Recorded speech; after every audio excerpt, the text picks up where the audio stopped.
네, 시편 마지막을 향해서 계속 가고 있습니다. 우리가 시편을 보면 하나님을 원망하는 내용도 있고 하나님께 탄원하는 내용도 있고 또 자기 죄를 회개하는 내용도 있습니다. 그런데 언제나 그 시편의 마지막은 하나님을 찬양하는 것으로 끝나는 것을 볼 수 있습니다.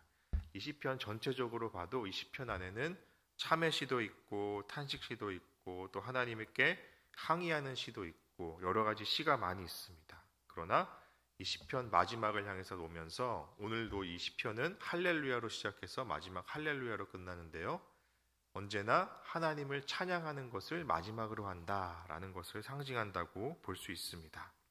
우리 인생도 마찬가지입니다. 내 인생 속에 어려움이 있을 때나 그럴 때 하나님을 원망하는 일도 있고 또 죄를 저질렀을 때 참회하는 일도 있고 그렇지만 언제나 마지막은 찬양으로 끝나야 된다라는 것이 중요한 겁니다. 우리 1절 말씀을 같이 읽겠습니다. 할렐루야, 우리 하나님을 찬양하는 일이 선함이요 찬송하는 일이 아름답고 마땅하도다. 아멘. 자, 하나님을 찬양하는 일이 어떻다고요? 선하고 아름답고 마땅하다라는 겁니다. 언제나 하나님을 찬양하는 것에서 모든 선한 것이 시작됩니다.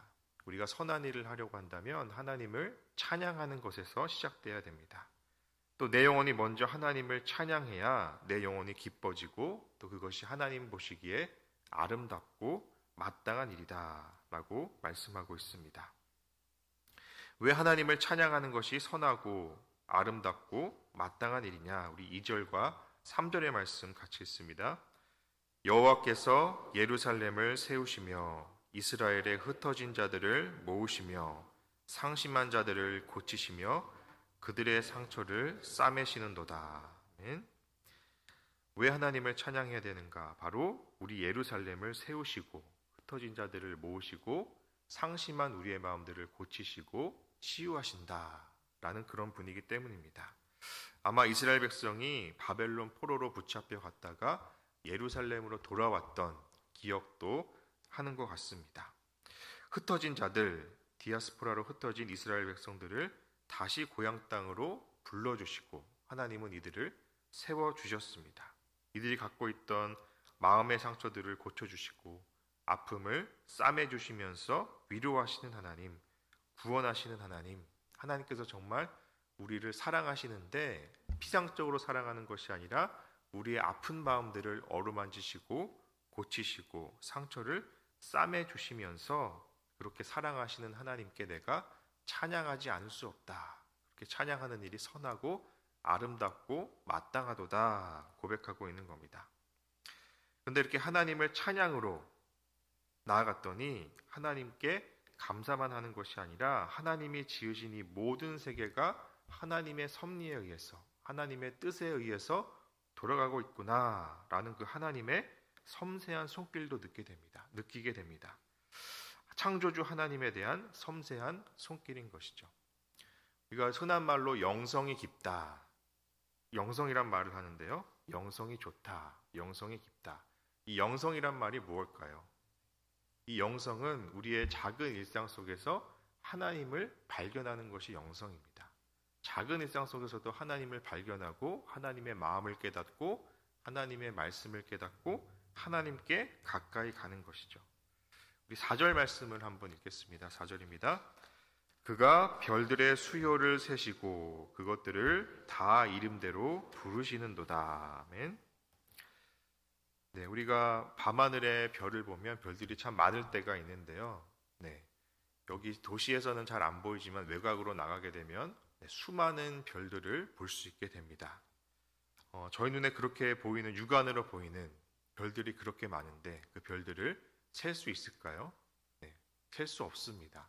사람의 눈으로 셀 수 없습니다. 그렇게 하나님의 창조를 보면서 정말 무한하신 하나님의 창조 세계를 깨닫고 보게 되는 것이죠. 우리가 늘 삶의 자리에서 내 앞에 있는 현실들, 내 앞에 있는 문제들, 내 앞에 있는 환경들에만 갇혀 있다가 하늘만 쳐다봐도, 별들만 쳐다봐도 정말 무한한 세계, 무한한 창조의 세계를 볼 수 있게 됩니다. 그런데 수할 수 없는 그런 수많은 별들을 보면서 오늘 하나님이 4절에 그 별들의 수요를 세시고 그것들을 다 이름대로 부르시는도다 라고 말씀하고 있습니다. 그 별들 하나하나가 우연히 존재하는 게 아니라 다 하나님이 지으신 것이고 거기다 하나님이 이름까지 불러주신다. 모든 창조 세계를 하나님이 주관하시는데 정말 아무것도 아닌 보잘것없는 나를 기억하시고 나를 하나님이 사랑하시고 나를 구원하시는구나 라는 것을 깨달을 수 있다는 겁니다. 하나님이 그런 별들 하나하나를 섭리하고 계시다라는 사실까지 깨닫게 되면서 그것들을 다 이름대로 부르시는도다. 그리고 계속 얘기합니다. 5절 말씀 같이 읽습니다. 우리 주는 위대하시며 능력이 많으시며 그의 지혜가 무궁하시도다. 네. 그런 창조주 하나님이 정말 위대하시고 능력이 있으시고 지혜가 무궁하시다. 그래서 하나님을 찬양하지 않을 수 없다 깨닫게 되는 것이죠. 우리 계속해서 8절과 9절의 말씀도 같이 읽습니다. 그가 구름으로 하늘을 덮으시며 땅을 위하여 비를 준비하시며 산에 풀이 자라게 하시며 들짐승과 우는 까마귀 새끼에게 먹을 것을 주시는도다. 아멘. 자, 우리는 일반적으로 비가 온다라고 생각하면 그냥 구름이 생기고 비가 올 때가 돼서 비가 오나 보다 하지만 그 비가 온다라는 사실 하나 자체도 하나님의 섭리에 의해서 하나님의 명령에 의해서 내려진다는 겁니다. 이 세계에 있는 모든 자연 만물 속에서 하나님의 솜씨와 하나님의 이끄심이 있구나라는 것을 깨닫게 되는 것이죠. 예수님께서도 이 하나님의 창조주 하나님의 이 지혜를 그대로 받아들이셔서 복음서에서 이렇게 말씀하죠. 공중에 나는 새를 보라. 들에 핀 대가파를 보라. 하나님께서 저들을 먹이시고 입히시지 않느냐. 들의 꽃의 영광이 솔로몬의 영광보다 크도다. 이 자연 세계의 창조주 하나님의 세계를 깨달으셨습니다. 그래서 예수님께서도 그 자연 세계 속에서 하나님의 손길을 느끼면서 그것을 비유를 말씀하시면서 우리들에게 깨달음의 말씀을 주신 것이죠. 그래서 우리는 떠오르는 태양을 보면서도 찬양할 수 있고 밤하늘의 별을 보면서도 찬양할 수 있고 구름을 보면서도 구름의 움직임을 보면서도 또 바람을 느끼면서도 바다를 보면서도 동물들과 곤충을 보면서도 그들의 동물들이 굶지 않고 살아가는 것을 보면서도 하나님을 찬양할 수 있다. 참 놀랍다 라는 것을 깨달을 수 있습니다. 이 시인은 그래서 계속해서 하나님을 찬양하고 하나님의 창조주 손길에서 그 손길을 친히 경험하고 있기 때문에 찬양하고 있습니다. 그래서 하나님은 무엇을 기뻐하시는가? 우리 10절 말씀을 같이 읽습니다. 여호와는 말의 힘이 세다 하여 기뻐하지 아니하시며 사람의 다리가 억세다 하여 기뻐하지 아니하시고. 네, 여기 보면 말이 나오는데요. 이 뛰노는 말이 아주 힘이 세서 예전에는 전쟁을 말을 이용해서 다 했죠. 그래서 기병, 마병이 아주 중요했습니다. 이것들을 통해서 전쟁을 했는데 소위 말하면 말의 힘이 세다라는 것은 지금 갖고 있는 현대식의 무기가 세다는 겁니다. 미사일이 강하고 또 총이 강하고 그런 전투력이 강하다. 또 여기 보면 사람의 다리가 억세다요. 사람의 두 다리가 아주 튼튼하다. 그래서 말의 힘이 세고 사람의 힘이 세다고 하여 내가 좀 잘났다고 해서 내가 좀 공부를 잘하거나 돈이 많거나 힘이 좀 있다고 해서 하나님이 기뻐하시는 것이 아니다. 난 자부심이 강하고 내 힘으로 뭐든지 할 수 있다. 자기 힘센 걸 자랑하는 그런 자부심을 가진 사람을 기뻐하지 아니하신다라는 겁니다. 그러면 무엇을 기뻐하시느냐? 11절 말씀 같이 읽습니다. 여호와는 자기를 경외하는 자들과 그의 인자하심을 바라는 자들을 기뻐하시는도다. 아멘. 자, 하나님을 경외하는 사람들, 하나님을 하나님으로 인정하는 사람들, 나보다 더 크신 창조주 하나님이 계시다는 사실을 믿고 경외하는 사람들, 그 사람들을 하나님이 기뻐하신다. 또 계속해서 보면요, 하나님의 선하심과 그 인자하심을 바라는 사람들. 인자하심은 하나님의 헤세드, 약속이라고 그랬습니다. 약속을 지키시고 신실하게 그 약속을 지키시는 하나님을 계속해서 바라보는 자, 그 하나님에게 소망을 두고 하나님을 찬양하는 사람들, 그 사람들을 하나님이 기뻐하신다라는 겁니다. 그러면서 계속해서 뒤에 세상을 주관하시는 하나님의 모습이 나오는데요. 우리 16절과 17절 말씀 같이 읽습니다. 눈을 양털같이 내리시며 서리를 재같이 흩으시며 우박을 떡 부스러기같이 뿌리시나니 누가 능히 그의 추위를 감당하리요. 세상에 눈도 내리게 하시고 서리도 내리게 하고 우박도 내리게 하고 이 강추위도 허락하시는 그런 힘든 세상 속에서 하나님이 그런 모든 자연환경을 허락하시는데 하나님은 어떻게 하시느냐? 18절 말씀 같이 읽습니다. 그의 말씀을 보내사 그것들을 녹이시고 바람을 불게 하신즉 물이 흐르는도다. 아멘.